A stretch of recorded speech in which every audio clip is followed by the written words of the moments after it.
Welcome to Relationship Mastery, a podcast for those who want to learn how to master the art of creating happy, healthy, and loving relationships. Please join me, Lady Jones, and my co-host, Barry Selby, each Tuesday at 1 p.m. Pacific for a lively and informative conversation on everything to do with relationships. Hello, everybody. Thank you for joining us again for another week. We've decided, as we are both later in life, that we would talk about. We're going to do a mini series within our relationship mastery, and that is talking around the various areas that can be, what's the word I will use? Challenging, challenging as we get older and as we're dating. And this is going to be Barry's going to really have a lot to say here too, because he's in the dating process, and I'm actually in the having dated my partner for over 15 and a half years. We decided to get married. And I am noticing, this is really funny, but as most of the shows are, they're based on either things we've encountered during the week, or we're facing in our lives ourselves, or through our clients. But what I've noticed, when I was after my divorce, I decided that I didn't want to blend families. I was very focused on. I felt my children had really been through a rough divorce, and I just wanted to focus on them, not be distracted by a relationship, not have those issues around blending families and just making their life any worse than I felt that it had already been challenging. Yeah. So, but what's so interesting is, so I that was my decision back then, 15 and a half years ago. But what's so interesting now is, now that my partner and I have decided to get married, it's blending families, whether you like it or not. I just took a reprieve for 15 years, but I'm seeing now that there are, expectations and challenges that I haven't had to encounter for 15 years because we were just dating. Now that we've put this label of married onto it, it's brought up a lot of stuff. So I'm just wondering, what have you got to say about that, Barry? I mean, I know you haven't got married, so you don't have. No, but I've had experiences with relationships with their kids. In one case, the one I dated was a widow and she had 2 kids, and so there was no hierarchical thing about other father different things, and I wasn't stepping into the father role because we weren't married at that point. But there was a level of friendship that was being built, and that's something that can happen regardless of the relationship status, dating, committed relationship, married, whatever that is, where the non-blood parent can become friends with the kids. That doesn't have to make it into some sort of role requirements, like I'm going to be the dad and you're going to be the kid sort of thing, which can be very clumsy because frankly, blending families in some cases can be very easy, where the new partner becomes the new parent effortlessly, but that's not very common. And I know because I'm not experienced that with the woman I was dating. Her daughter never had any desire to be friends with me on any level. That became very clear up front. She was because she was resenting me for replacing her father, who wasn't actually out of the picture yet. It was a whole messed up divorce thing going on. But the reality is that she carried resentment that her dad had left. So any man who stepped into that role had no chance. And I experienced that. So the blending of families does have opportunities and obstacles depending on how the relationship is built and how the parents go. Because part of it's going to be how the kids have, as you said, yours, have fared through the ending of the past relationship, however that was. Again, because one was widowed, there was no competition for the father role. Yeah. But there was a level of getting to know them as friends, whereas the other one was clearly, that was a different issue entirely. So there's going to be a spectrum, so to speak. Yeah, exactly. Even the fact that they lost their father due to him passing as opposed to him leaving, its children can still feel a sense of loyalty, that they're being disloyal to the previous parent, whether the parent is still alive or not. That's definitely an issue. What I'm really seeing is so interesting. It's on reflection, looking back. my children did get to know my partner for sure. They got to know him, but he wasn't. He's a very gentle person anyway. He wasn't going to come in and sort of start trying to be a parent in that way. So he definitely was more of a friend, Mhm. um, and they responded. But what I am noticing is there's a whole other dynamic with older children, and I witnessed it with other friendships, and I was just surprised that it would come come up in my relationship. But Mhm. this whole preoccupation with inheritance, Oh, huge thing. It really, I mean, young children, it's more like, are you trying to, be my dad? You're not my dad, or that type of thing. But what yeah. happens with older children is all of a sudden the focus is on where's my money.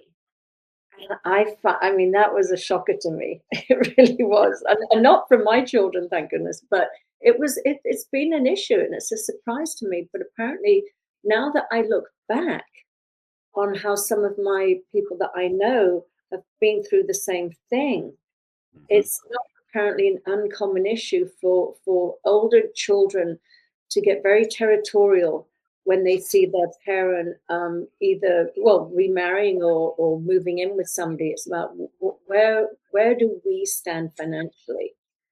Um, have I, you encountered anything like that?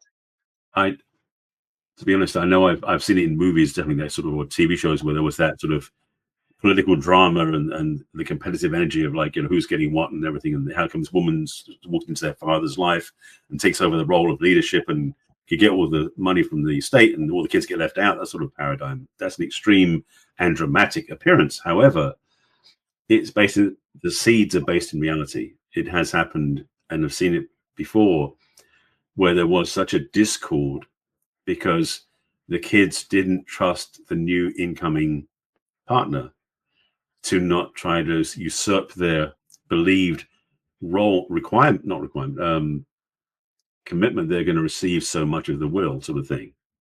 And so that has played out. Yes, I've not seen it directly that much myself because I haven't dealt with people in that situation as much. But I know a couple of friends of mine who had that situation in the relationship, in the family, the dynamic they were in, where it felt very threatening to them Mhm, because suddenly what was predictable up to a certain point suddenly became tenuous mhm, and unsettling, and it can be very disconcerting. mhm. Yeah, that's really interesting. It didn't occur to me because there was never a father in my life. So it was always my mother, and there was no future men that actually came. Well, they may have had relationships with my mother, but they didn't come and live with us. Right. So it didn't ever have that dynamic of. But I don't think to be really honest, honestly, don't think that it just wouldn't occur to me in that way of thinking, and unless of course I could see somebody was a complete and utter gigolo sort of, and I could see it was so obvious that it wasn't a healthy relationship, and maybe I would have felt differently. But Yeah. that was a surprise to me. That was like oh, I hadn't thought that we would encounter this, but we did. But what I'm also seeing is this label of marriage has brought about expectations, expectation that the dynamic change Mhm. and behaviors within that relationship change, because now there's this, even though you've been together for so long, there's this, now you're the stepmother or the stepfather, Yeah. and the pressure that brings, which is, again, it's like, I mean, it was basic as family traditions, gatherings, things like that. Whereas before it was sort of looser, and what I was used to and what I've always been used to, the way I grew up. But all of a sudden, there's a role that you now have to fit into because you've been given this title. It's like, whoa, what happened? But it's there, and it's But something that I think many of us deal with. It's not just my experience. no, far from it. But the thing I get clearly when you said that, what sounds like, and it's so simple, of course, is having really honest and vulnerable conversations with everybody involved in the situation. The new parent, old parent, kids, whatever it's going to be, because this sort of stuff can be a surprise. Suddenly going, oh, now I'm doing this. Like, well, if you chance to talk about all the situations beforehand, like when you discover, okay, what are your holiday practices, what are your financial practices, so you get to know what the framework is you both come from and go, can we adjust accordingly? And it's, Mhm. I mean, it's obvious stuff in terms of conscious relationship is you communicate before you get together on any level. But in blending families, there's a lot more conversation going on because there's more players involved in the conversation. Mhm. So having that invitation to ask, like, what are your preferences? What's your normal way of doing things? So that way you can say, okay, I'm not going to steamroll what's already there. There's Mhm. room to actually have an adjustment from both sides. Yeah, I'm thinking in the situation of, say, Thanksgiving, for example. How we've done Thanksgiving to this point has been, because often my partner will go away to visit his children on Thanksgiving, whereas my children come to where I live, because they have a mother and a father there that they've traveled, and they want to share time with both myself and my ex. And but the I see the expectation now of, well, but if you're married, then Thanksgiving should all be together. And it's just like, yeah, I mean, that's what I'm saying is I'm noticing these expectations, whereas before there was a freedom to say, this is what works for me. It's just a day. We can celebrate it the day after or 2 days after or before, whatever, when we can do it together. I'm not big on, causing family drama over a date. To me, it's a made up date anyway. We can make it on whatever day we wish if we want to celebrate in have a family gathering. So yeah, it's a very interesting dynamic to witness. Yeah.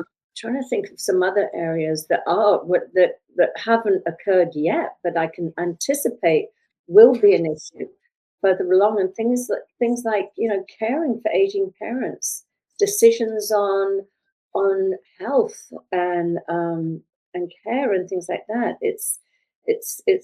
I'm just foreseeing other areas of again, as you said, communication, really healthy, good communication that's going to be had. One thing I would suggest, which is what both my partner and I had done in the past anyway, is to create a living trust or a will or something where you really lay out what your intentions are for your finances and for your healthcare, your healthcare needs, so that there is less conflict and fighting you know, when when you do decide to, merge families. Hmm.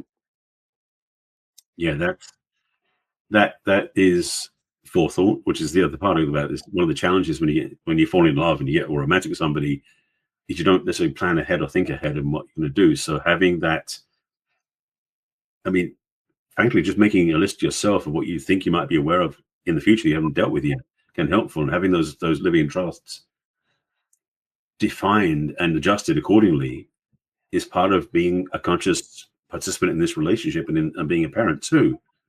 So Mhm.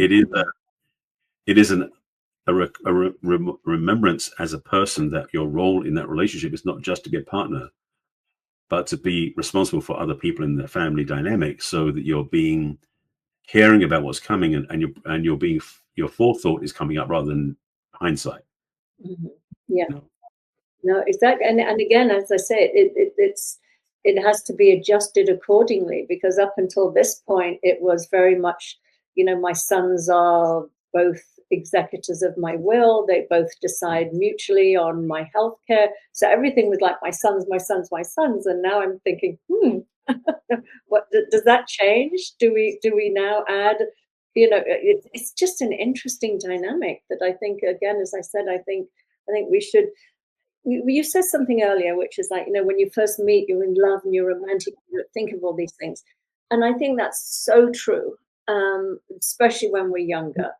But I do think that, in those later in life relationships, it's less about the romance and the whole, lust and all that stuff. It is about compatibility, about shared lives, about it's a different type of union, I think, when you come into it later in life. I think we are a little more pragmatic about our age and what we're facing and how we'd like to see that second half of our life lived out.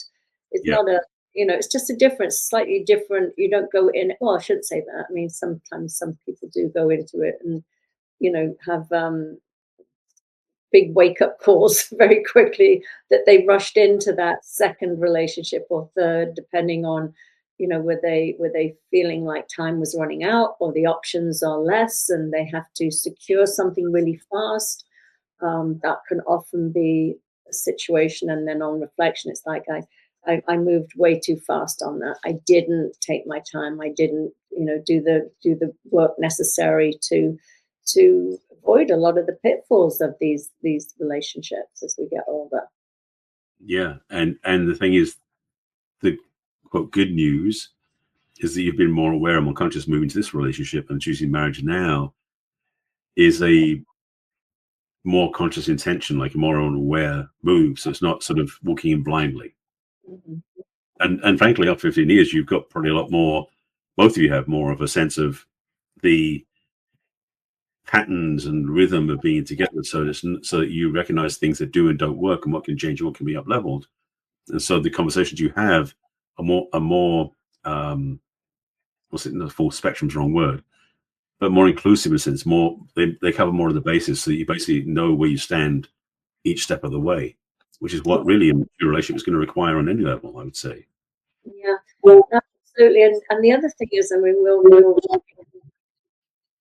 part of that blended families is the blended household. You know, all of a sudden it's like you may have had, well, not may have had, definitely had your separate dwellings and your Yeah.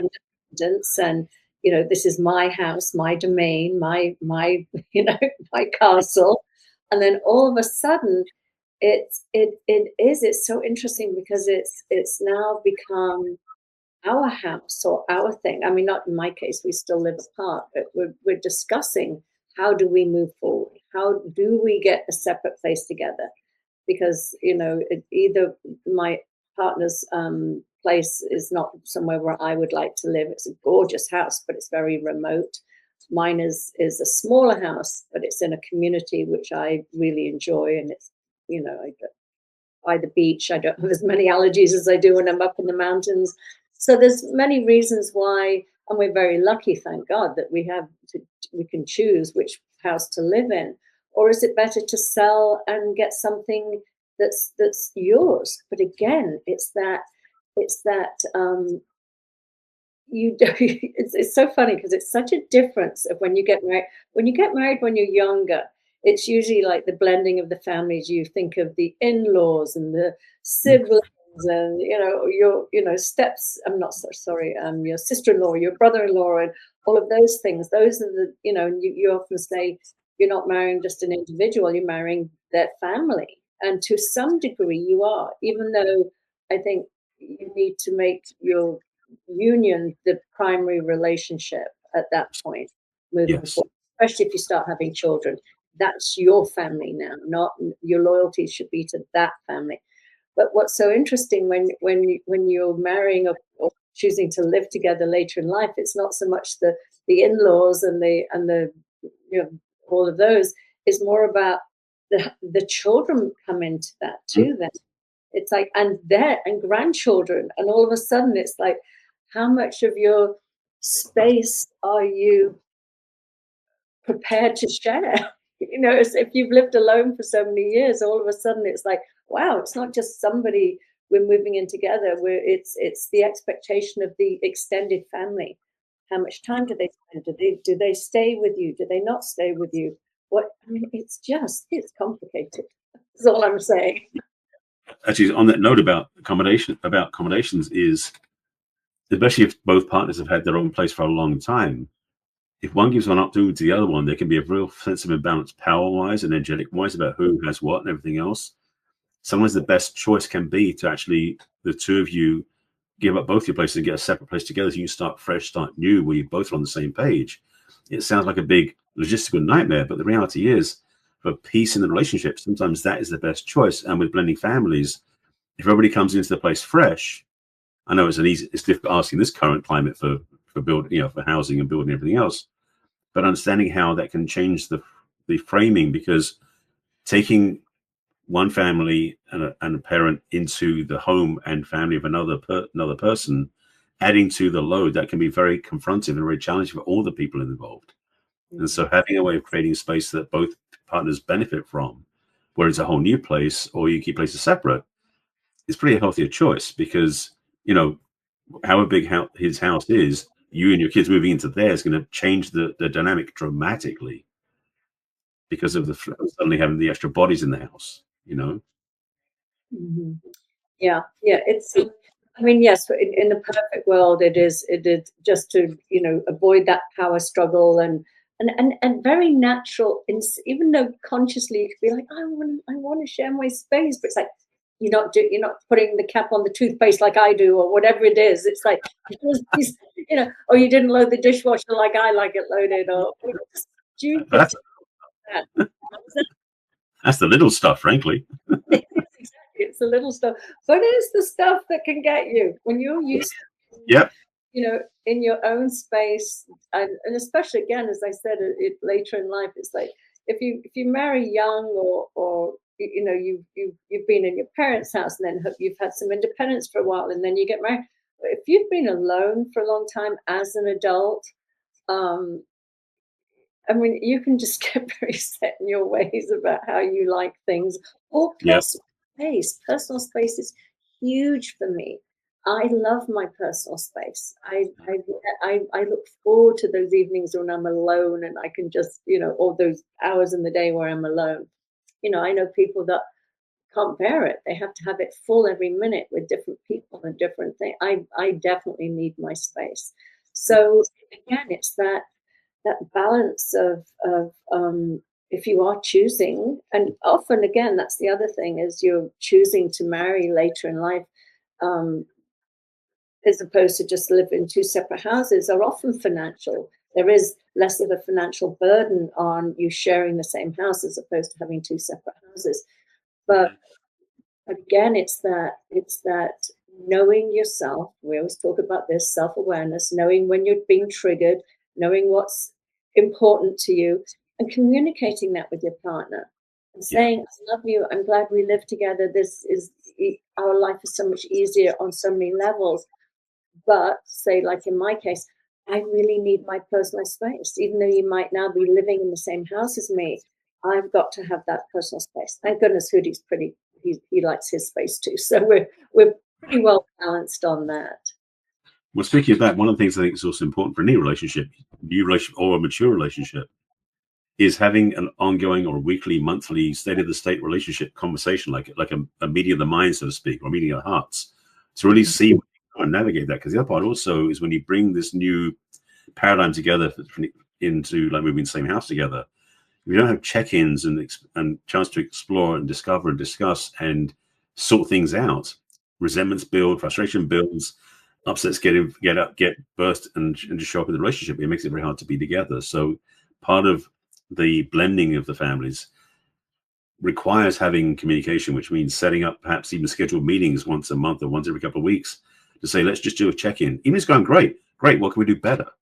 Or if it's really bad or something, what can you do to resolve it? I think I shared with you. I have a teacher that she and her husband have. I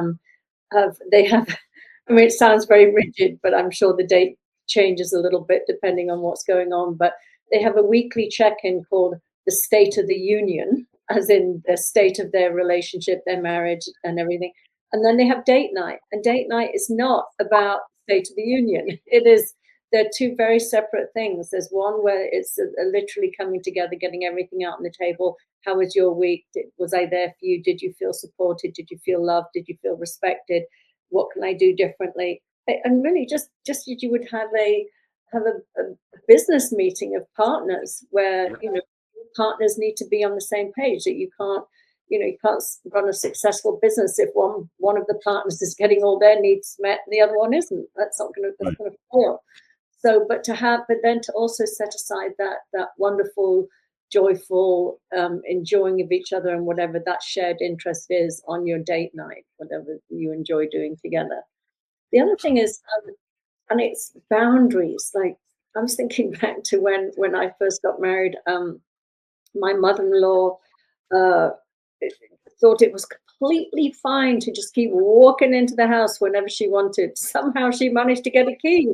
I don't know how that happened, but there was some quite embarrassing interruptions. Let's put it that way at times, and that's again, it can be the same thing. In that case, it was a mother-in-law who I loved dearly in the end. But once we sorted out some of those issues, Yep. but the other one is also how are your adult children going to respect this new space that you've created together? Whether you are living, maybe sometime in the market right now is crashed, so trying to sell our properties and buy something together seems to be on hold. But if Right. either one of us was to move in with the other, that the adult children respect that space. Is now it's not just mum's house or dad's house. We can just pop in wherever we want. You Yeah. have to understand that it's that union when you start living together has to be respected and seen afresh. Yeah. It's almost like you have to earn access, sort of thing. You have to build it back up again because it's a new paradigm, new framework that they're now coming into. It's like, as you said, you can't assume what was there before is going to be now the same here, and Mhm. it does require a level of, again, communication, conversation, honesty with each other. So, look, this is changing. Can we start with a different perspective, a different level? So we go, okay, now we're building back to the place where it's easy and graceful from that point forward. Yeah, and even down to this, when I was saying blended families and things like that, it's there's history and there's items, and I mean, no, it sounds so silly, but I'm just thinking about those items of like gifts that your children have given you that mean so much to you, but your partner might see as tchotchke or not really want on display or something like that. There are so many things to um, to be aware of and to prioritize what's important and what's not. Yeah. So your house might not look exactly like you used to look when you lived there alone, but how much are you going to, what hill are you going to die on to defend the aesthetics of your house? It's like you've got to be willing to have some level of give and take and some level of um, relaxation about what's happening. Because ultimately, if you want things to stay the same, why are you in the relationship in the first place? No, exactly. That's exactly my point. What I was going to get to is that you're doing this to gain something, Yes. companionship, quality of life, um, Family. family, yes, all of that. Um, well, I was just saying, I mean, you have that, but I'm talking about actually the physical living together now, and you're having that, and you all that is gain, and you're going to have to give a little. It's not always going to be in life like gain, gain, gain. There's going to be some compromises. There's going to be some things that you're going to have to let slide because the bigger picture is the better picture. It's the gains far outweigh the other stuff that you're going to have to compromise on. Right. Absolutely. All right. Well, that was this week's dating in later life. I think we should tackle finances next week. What do you think, Barry? That'll be fun. Yeah, we may even throw sex in there too. Oh, money and sex. Nothing major. Sex, yeah. All right. Well, thank you, everybody, and we will see you all next week. Take care. Yeah. Bye. Bye. We trust you enjoyed this episode and invite you to share this with your friends and loved ones. In fact, please subscribe to our Relationship Mastery podcast. That way you'll get each new episode fresh and shiny as soon as it is released. We'd love to hear from you as well, so go ahead and enter your questions and comments at relationshipmastery.show. Take good care. We will connect with you in our next episode of Relationship Mastery.